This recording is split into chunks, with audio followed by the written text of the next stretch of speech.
स्वागत है आप सभी का हमारे YouTube चैनल में। आज हम NCERT क्लास 6 वसंत हिंदी के पाठ 3 नादान दोस्त जो प्रेमचंद के द्वारा लिखी गई है, इसके प्रश्नों को सॉल्व करेंगे। तो आगे बढ़ने से पहले अगर आपने हमारे YouTube चैनल को सब्सक्राइब नहीं किया है तो सब्सक्राइब करके बेल आइकन प्रेस कर लीजिए ताकि हमारे आने वाले वीडियो का नोटिफिकेशन सबसे पहले आपको मिल सके। और अगला वीडियो आपको कौन सा चाहिए ये भी हमें कमेंट में जरूर बता दें ताकि जितना जल्दी हो सके हम उस पर वीडियो बना सकें। तो चलिए शुरू करते हैं और देखते हैं कि कौन कौन से प्रश्न हैं और उसके उत्तर क्या होंगे। इसमें सबसे पहले कहानी से प्रश्न दिए गए हैं, जिसमें पहला प्रश्न है अंडों के बारे में केशव और श्यामा के मन में किस तरह के सवाल उठते थे। वे आपस ही में सवाल जवाब करके अपने दिल को तसल्ली क्यों दिया करते थे। इसका उत्तर है बाल मन जिज्ञासाओं से भरा होता है। उन्होंने पहले कभी अंडे नहीं देखे थे। उनके घर वालों ने भी उनको अंडे के बारे में कोई जानकारी नहीं दी थी।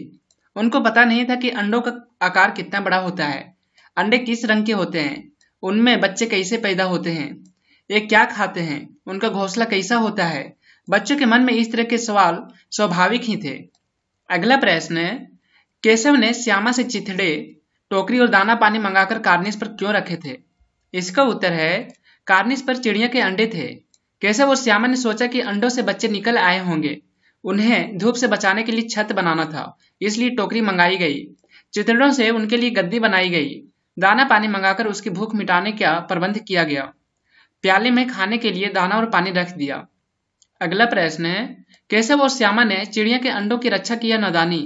इसका उत्तर है केशव और श्यामा ने अपनी ओर से तो उन अंडों की रक्षा करनी चाहिए, पर यह उनकी नादानी सिद्ध हुई। चिड़िया अपने अंडों की रक्षा स्वयं कर सकती थी। बच्चे ने अंडों की रक्षा करने के प्रयास में उन्हें छूकर गंदा कर दिया।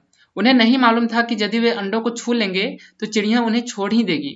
वास्तव में वे तो उन अंडों की रक्षा करना चाहते थे, लेकिन नादानी में रक्षा में हत्या हो गई। अब है कहानी से आगे, जिसमें पहला प्रश्न है केशव और श्यामा ने अंडों के बारे में क्या क्या अनुमान लगाए। यदि उस जगह तुम होते तो क्या अनुमान लगाते और क्या करते। इसका उत्तर है केशव और श्यामा ने अनुमान लगाया कि अब उन अंडों से बच्चे निकल आए होंगे। चिड़िया इतना कहां से लाएगी। गरीब बच्चे इस तरह चूं चूं करके मर जाएंगे, उन्हें धूप से भी कष्ट होगा। यदि केशव और श्यामा की जगह हम होते तो हम अनुमान लगाते कि कोई जानवर या अन्य जीव जंतु तो अंडों तक नहीं पहुंच जाएगा। कार्निस तक कोई जानवर ना पहुंचे, मैं इसका प्रयास करता। हम अंडों के साथ छेड़छाड़ नहीं करते। चिड़ियों के लिए दाना हम कार्निस पर रखने की जगह नीचे जमीन पर बिखर देते। अगला प्रश्न है माँ के सोते ही केशव और श्यामा दोपहर में बाहर क्यों निकल आए। माँ के पूछने पर भी दोनों में से किसी ने किवाड़ खोलकर दोपहर में बाहर निकलने का कारण क्यों नहीं बताया। इसका उत्तर है क्योंकि उस वही समय ऐसा था जब वे बाहर आकर चुपचाप चिड़िया के बच्चों को देख सकते थे। माँ उनको देख लेती तो अंडों को हाथ ना लगाने देती। माँ के पूछने पर पिटाई के डर से दोनों में से किसी ने बाहर निकलने का कारण नहीं बताया। अगला प्रश्न है प्रेमचंद ने इस कहानी का नाम नादान दोस्त रखा, तुम इसे क्या शीर्षक देना चाहेंगे। इसका उत्तर है हम इसका दूसरा शीर्षक रक्षा में हत्या या बच्चों की नादानी देना चाहेंगे। अब है आगे अनुमान और कल्पना, जिसमें पहला प्रश्न है इस पाठ में गर्मी के दिनों की चर्चा है। अगर सर्दी या बरसात के दिन होते तो क्या क्या होता। अनुमान करो और अपने साथियों को सुनाओ। इसका उत्तर है अगर सर्दी के दिन होते तो केशव और श्यामा अंडों को ठंड से बचाने की व्यवस्था करते। उनकी माँ उन्हें इतनी सर्दी में बाहर निकलने के लिए डांटती। अगर बरसात का मौसम होता तो वे अंडों को पानी से बचाने के लिए चिंतित रहते। उसमें उन्हें पानी में बाहर निकलने के लिए माँ से डांट सुननी पड़ती। अगला प्रश्न है पाठ पढ़कर मालूम करो कि दोनों चिड़िया वहां फिर क्यों नहीं दिखाई दी।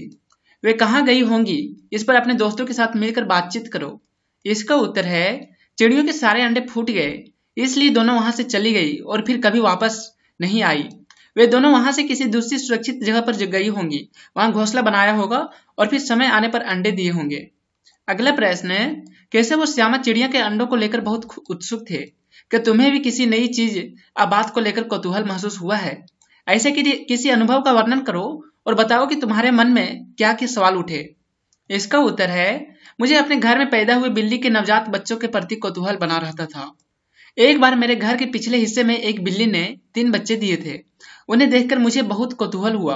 बिल्ली अपने बच्चों को मुंह में दबाकर एक स्थान से दूसरे स्थान पर ले जाती थी। उन्हें देखना मुझे बहुत अच्छा लगता था। मैं माँ से छुपाकर कटोरी में दूध रख आया करती थी और कभी कभी मैं अपने हिस्से की रोटी भी उन्हें खिला देता था। मेरे मन में अक्सर यह सवाल उठता था कि बिल्ली अपने बच्चों को मुंह में दबाती है तो क्या उन्हें दर्द नहीं होता है। आपको वीडियो कैसा लगा है हमें कमेंट में जरूर बताएं, और अगर वीडियो अच्छा लगे तो इसे लाइक कीजिए, दोस्तों के साथ शेयर कीजिए, और अगर आपने हमारे YouTube चैनल को अभी तक सब्सक्राइब नहीं किया है तो सब्सक्राइब करके बेल आइकन प्रेस कर लीजिए ताकि हमारे आने वाली वीडियो का नोटिफिकेशन सबसे पहले आपको मिल सके।